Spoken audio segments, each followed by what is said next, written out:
Now we typically use the sine function and related trigonometric functions to model things that happen in the lab, out in the real world, theoretical ideas, and so forth. And as it occurs, the real world or the lab or whatever doesn't always fit with the simplest way of doing things, in the sense that there's no reason to expect that a sine function, whether down here or up here, will take its middle value at the time you start your timer, at the time you start your clock.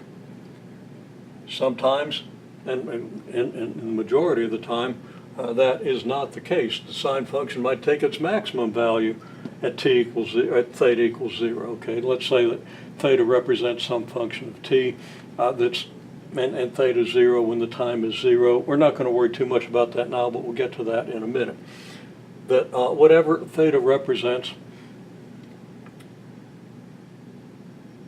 you can't necessarily assume that theta equals that your middle value of your sine function, the value between the low and the high values, the halfway between the low and the high values, occurs when theta equals 0. Okay, so let's just accept that for a moment, and we'll see some examples of how that can occur. Okay, so what if that doesn't happen, but you're still going through the same cycle of the sine function? Well, let's say that your value at theta equals 0 is a little higher. Let's say your value is here, and you want a nice sine function, but one that starts here when theta equals 0. Okay, well, you can accomplish that just by starting at a different point on the reference circle. You don't have to start at the positive x-axis. We'll do that in another video.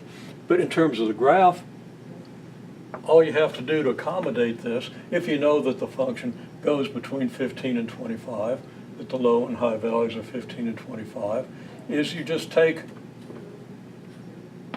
every point on the graph and shift it over this far.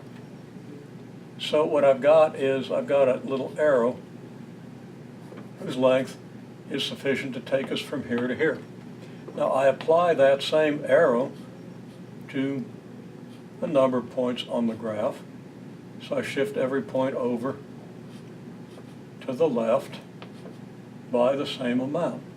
Now when I get down to a point here, I'm going to have to shift so that I go to the left of the x-axis, or the y-axis, I'm sorry, going to negative values of my horizontal quantity.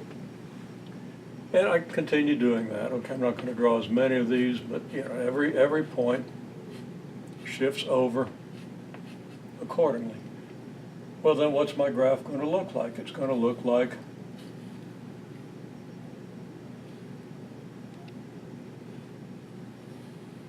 something like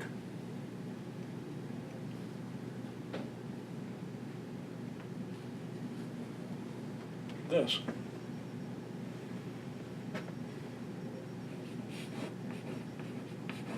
So there's your graph shifted to the left. And of course, if we had an initial value down here, we'd have to maybe extend this graph into another cycle and shift it to the right.